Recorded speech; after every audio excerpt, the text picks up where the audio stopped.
نئی فلم آئی ہے، اس میں فلاں ایکٹر ہے، فلاں ہیرو ہے، بال اس کی طرح، کپڑے اس کی طرح، پینٹ پھاڑ لیا، صرف ایک نچنیاں کو دیکھ کر کے، ایک مجرا کرنے والے کو دیکھ کر کے اپنا آپا کھو گیا، اپنے آپ کو بدل لیا۔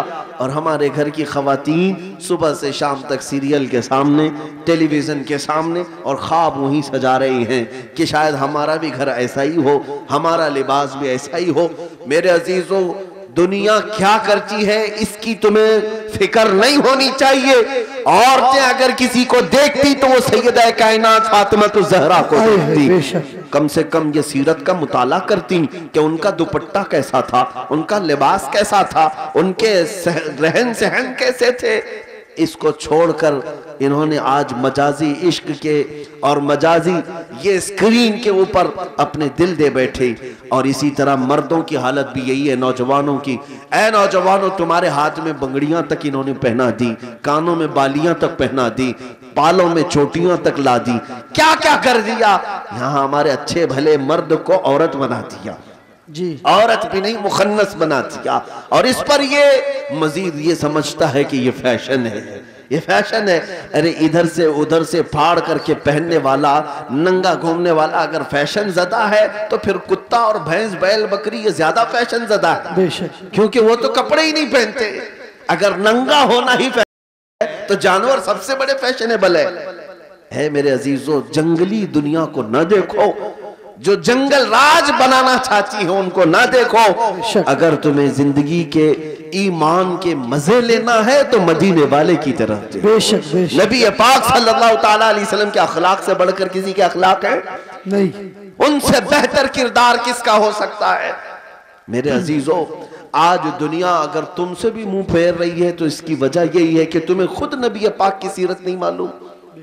ایک میں اپنی بات بتاتا ہوں تجربے کی۔ ایک بار ایک ٹرین سے میں اتر رہا تھا، ایک نوجوان نے، میلاد کا دن تھا 12ویں شریف کا، اس نے مجھ سے پوچھا کہ کوئی ایسا عمل بتا دیجئے جو رسول اللہ کو خوش کر دوں۔ سبحان ربیع الاول شریف میں آپ بھی کمکم میں لگاتے ہوں گے، سجاتے ہوں گے نا گلیاں، جلوس بھی نکالتے ہیں، ساری چیزیں کرتے ہیں، لیکن کچھ کام اور بھی ہیں تمہارے ذمہ۔ اسٹیشن میں تھے، ریلوے اسٹیشن سے اتر رہے تھے، میں نے اس نوجوان سے کہا بیٹا اگر کچھ کرنا ہے تو دیکھو ہم اسٹیشن پہ ہیں، جاؤ کوئی بوڑھا یا کوئی کمزور ہو جس کا سامان بھاری ہو تو اٹھا لو، یہ میرے نبی پاک کے اخلاق حضور کی سنتوں میں سے اور حضور کے اخلاق کریمانہ میں سے یہ بات تھی۔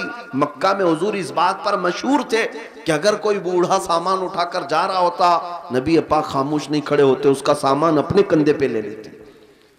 ہاں، حضور اکرم صلی اللہ تعالیٰ علیہ وسلم کے متعلق حضرت خدیجہ الکبریٰ رضی اللہ تعالیٰ عنہ نے بھی یہ فرمایا کہ آپ بوڑھوں کا، کمزوروں کا بوجھ اٹھاتے ہیں، اللہ آپ کے ساتھ برا کبھی نہیں فرمائے۔ میرے عزیزو، میں آپ کو ایک تجربے کی بات بتا رہا ہوں۔ وہ نوجوان گیا ڈھونڈتے ہوئے، ایک بوڑھی عورت اتر رہی تھی 2 بڑی تھیلیاں لے کر، اس کے پاس گیا کہ اماں جی یہ مجھے دے تو میں پہنچا دوں گا آپ تک۔ پہلی بات میں ظاہر سی بات ہے اجنبی کو کون سامان دے گا، اس نے منع کیا کہ بھائی چھوڑ دو، میرا سامان مجھے لے جانے دو، وہ نہیں دے رہی تھی۔ اس نے ضد کیا کہ مجھے دے دیجئے، وہ خاتون کہنے لگی پہلے یہ تو بتا تو کولی ہے یا سامان اٹھانے والا ہے، ڈریس سے تو نہیں لگتا، کہیں میرا سامان اٹھا کے بھاگ گیا۔ اس نے حقیقت بتائی، اماں جی بات یہ ہے کہ آج 12 ربیع الاول ہے، سبحان ہمارے پروفیٹ محمد صلی اللہ تعالیٰ علیہ وسلم کا جنم دن ہے، اور ہمارے نبی پاک صلی اللہ تعالیٰ علیہ وسلم بوڑھوں کا اور کمزوروں کا بوجھ اٹھاتے تھے، ان کی یہ عادت تھی۔ میں چاہتا ہوں کہ ان کی وہ ادا پر میں عمل کر کے ان کو خوش کر دوں۔ سبحان سبحان۔ اس عورت کے دل پر یہ بات لگی، وہ نان مسلم تھی، اس نے سامان اٹھا لیا، جہاں تک جانا تھا وہ خاتون کے ساتھ گیا، ٹیکسی کیا اور بھیج دیا، نمبر شیئر کر لیے تھے، وہ عورت چلی گئی سامان لے کر۔ میرے عزیزو، 6 مہینے گزر گئے اسی طرح سے۔ وہ نوجوان مجھ سے کہتا ہے کہ مجھے تو خبر نہیں تھی، بات آئی گئی ہو گئی، ایک بار اس طرح سے کسی کی مدد کر لیا، لیکن 6 مہینے کے بعد وہ ایک خاتون جو کرسچن تھی وہ فون کر کے کہتی ہے کہ بیٹا کیا حال چال ہے، تجھے یاد ہے ہم اسٹیشن میں ملے تھے اور تو میرا سامان اٹھایا تھا؟ کہا ہاں اماں جی یاد ہے۔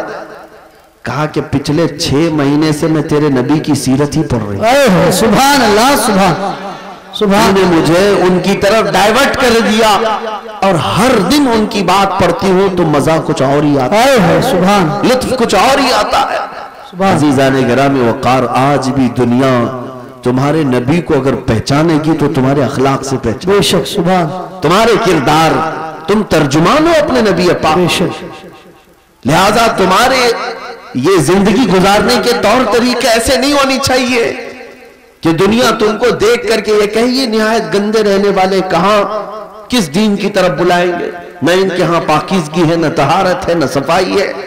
آج نشہ اگر کہیں بکتا ہے تو لوگ تمہاری طرف اشارہ کرتے ہیں، بے شک، پتہ پوچھو کہ نشہ کہیں ملتا ہے تو مسلمان محلوں کی طرف اشارہ کر دیں گے، کرتے بھی یہی ہیں، بیچتے بھی یہی ہیں۔ اور میرے عزیزوں، سب سے زیادہ جرائم کہاں ہوتے ہیں؟ لوگ تمہاری طرف اشارہ کرنے لگتے ہیں۔ میں یہ نہیں کہتا کہ ہم جرائم پیشہ ہیں، لیکن تم غیروں کی سازشوں کے نظر ہو گئے۔ بے شک، ایک بادشاہ نے اپنے وزیر سے پوچھا تھا میری کرسی لمبی دیر تک مجھے قائم رکھنا ہے، کیا کروں؟ وزیر چالاک تھا، اس نے کہا روز روز نئی اسکیمیں دیتے رہو گے، کھائیں گے پھر پوچھیں گے تمہیں کہ پھر نئی اسکیم کیا آئی ہے۔ کہا اگر لمبی دیر تک اپنی کرسی قائم رکھنا چاہتے ہو تو ایک ہی کام ہے، اپنی پوری رعایا کو نشہ کھلانا شروع کر دو، اللہ، چرس، بھنگ، ساری چیزیں ان کو پلانے کی عادت ڈال لو۔ بادشاہ نے پوچھا ایسا کیوں؟ کہا جب یہ سب نشیڑی ہو جائیں گے تو کب تمہاری کرسی کی طرف دیکھیں گے؟ جی، ان کو ان کا نشہ مل جائے گا، بس وہ سوچیں گے بھی نہیں کہ کون حکومت کر رہا ہے، کون کرسی پہ بیٹھا ہے۔ جی، اس فارمولے پر دنیا آج بھی عمل کرتی ہے۔ جی، اگر حق بات کوئی جماعت دنیا میں کرتی ہے تو وہ میرے مصطفیٰ کے غلاموں کی جماعت۔ بے شک، بے شک، دنیا کو یہ پتا ہے کہ یہ اگر اٹھ گئے تو کرسیاں بھی ہلاتے ہیں، بے شک، یہ اگر اٹھ گئے تو حق بات کے اعلان کے لیے اپنی گردنیں بھی لٹا دیتے ہیں، کٹا دیتے ہیں۔ بے شک، اس لیے پوری دنیا نے طاقت یہ لگائی کہ ان کے محلوں میں نشہ زیادہ رہے، ان کے محلے میں عیاشی زیادہ رہے۔ یہ سارے فیشن کہاں سے شروع کیے جاتے ہیں آپ کو پتا ہے؟ آج سعودی عرب پوری دنیا کا ٹارگٹ بنا ہوا ہے، اسرائیل وہاں اترا ہوا ہے، امریکہ وہاں اترا ہوا ہے، رشیا، UK سب وہاں اترے ہوئے ہیں۔ ہم تو اسے مرکز اسلام مانتے ہیں، مکہ مکرمہ اور مدینہ طیبہ ہونے کی وجہ سے، اس لیے نہیں کہ بادشاہی حکومت ہے، لیکن جن کو پوری دنیا میں اپنے فیشن پھیلانا تھا پھیلا دیتے، لیکن عرب میں کیوں گئے؟ اس لیے کہ انہیں پتا ہے۔ بہت زمانے پہلے اقبال نے کہا تھا یورپ اگر کسی بات سے گھبراتا ہے نا مسلمانوں سے تو کس بات سے؟ یہ فاقہ کش موت سے ڈرتا نہیں ذرا، روح محمدی اس کے بدن سے نکل